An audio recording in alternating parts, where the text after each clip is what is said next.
అట్లా కాదండి, అసలు కాదు. మీరందరూ పిలవడం ఏంటి? ఇప్పుడు ఆయన ఎమ్మెల్యే కదా, పులివెందుల ప్రజలు ఆయనకు ఓటేశారు, రావాలి కదా. అసలు మంత్రులు ముఖ్యమంత్రి అసెంబ్లీకి పిలవడం ఏంటి? అదే సార్, సోషల్ మీడియా వద్దు, జగన్మోహన్ రెడ్డి గారు అసెంబ్లీకి రండి. చూడండి సార్, ఒక 5 సంవత్సరాలు ముఖ్యమంత్రిగా పనిచేసిన జగన్మోహన్ రెడ్డి ప్రతి ఒక్కరికి వార్నింగ్ ఇస్తున్నా, అవును, మెడికల్ కాలేజీలో ఎవరు టెండర్లు పార్టిసిపేట్ చేయొద్దండి. ఏంటి సార్ అది? చెప్పండి ఋషి గారు, అది ఏమన్నా పద్ధత? మొన్నటి రోజేమో రపరప నరుకుతానంటాడు, ఇంకొకరినేమో కారు కింద తొక్కించుకుంటూ వెళ్తాడు.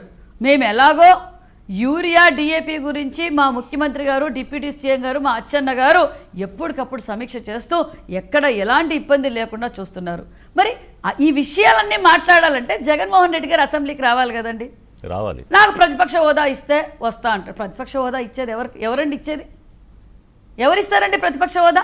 ప్రజలే ఇవ్వాలి కదా. గతంలో మీరే అసెంబ్లీలో చెప్పారు, ఇంకొక 5 సీట్లు తక్కువ వస్తే చంద్రబాబు నాయుడు గారికి ప్రతిపక్ష హోదా కూడా ఉండదు, వచ్చింటే 5 సీట్లు తక్కువ వచ్చింటే ప్రతిపక్ష హోదా కూడా ఉండదని చెప్పింది జగన్మోహన్ రెడ్డి గారు కాదా? అవును. నేను చెప్పేది ఒకటే, జగన్మోహన్ రెడ్డి గారికి పోలీసులను బెదిరిస్తాడు, టెండర్లు వేయొద్దంటారు. మేము ఈ విధంగా అభివృద్ధి జరుగుతుంటే అభివృద్ధి జరగలేదు, చంద్రబాబు నాయుడు గారు అబద్ధాలు. చంద్రబాబు నాయుడు గారికి తెలిసింది ఒకటే, ఈ రాష్ట్రాన్ని స్వర్ణాంధ్రప్రదేశ్గా మార్చాలనే ఉద్దేశంతో 75 సంవత్సరాలు యువకుడిలా ఈరోజు ఈ రాష్ట్రం కోసం కష్టపడుతున్నారు. ఈ రాష్ట్రం కోసం డిప్యూటీ సీఎం గారు కష్టపడుతున్నారు, మేమందరం కష్టపడుతున్నాం. మరి మేము ఇంత ధైర్యంగా అతి తక్కువ కాలంలోనే ఈ సభ పెట్టి సూపర్ మెగా సక్సెస్ అయిందంటే మరి ప్రజలు ఏ విధంగా ఉన్నారో ఒక్కసారి ఆలోచించండి. రమ్మానండి గ్రామాల్లోకి, ఎవరు అభివృద్ధి చేశారో తెలుస్తుంది. మరి ముఖ్యమంత్రి, మరి జగన్మోహన్ రెడ్డి గారి మంత్రులు, మాజీ మంత్రులు కావచ్చు, మీరు గ్రామాల్లోకి రమ్మంటున్నారు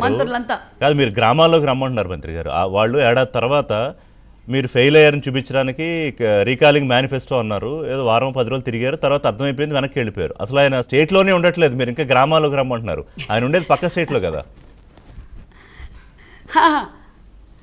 మేము పిలవాలి కదా సార్, మేము అభివృద్ధి చేసాం ధైర్యంగా సార్. ఒక్క సంవత్సరం 15 నెలల్లోనే మేము ప్రజల్లోకి వెళ్ళాం, సుపరిపాలన తొలడికి వెళ్ళాం. మీకు సంక్షేమ పథకాలు అందాయా, అందలేని వారికి ఏ సమస్యలు ఉన్నాయి అని చెప్పి మళ్ళీ రివ్యూ తీసుకొని వాళ్ళకి ఎందుకు అందలేదు, ఎలా అందాలి, ఏం టెక్నికల్ ప్రాబ్లమా ఏంటి అనేది మా ముఖ్యమంత్రి గారు ప్రతి నియోజకవర్గంలో కూడా ఈ కార్యక్రమం చేశాం. అంటే మేము పని చేశాం. జగన్మోహన్ రెడ్డి గారికి అర్థమైపోయింది. నేను మరొక్కసారి చెప్పడము, ఇప్పుడు జగన్మోహన్ రెడ్డి గారు మెడికల్ కాలేజీల గురించి మాట్లాడారండి. జగన్మోహన్ రెడ్డి గారు మెడికల్ కాలేజీలో చదివిన వాళ్ళంతా ఎక్కడున్నారండి? చంద్రమండలంలో ఎంబీబీఎస్ చేస్తున్నారా, లేకపోతే బాబాయ్ గొడ్డలు పోటీ నాడిపోయి బ్యాండేజీలు గిరి కడుతున్నారా? చెప్పండి ఎక్కడ?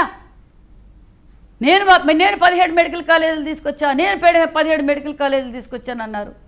ఎక్కడ అభివృద్ధి చేశారు? తన సోషల్ మీడియా స్థాయి నిన్న తన పేపర్ వెళ్ళిపోయిందంటే తన సాక్షి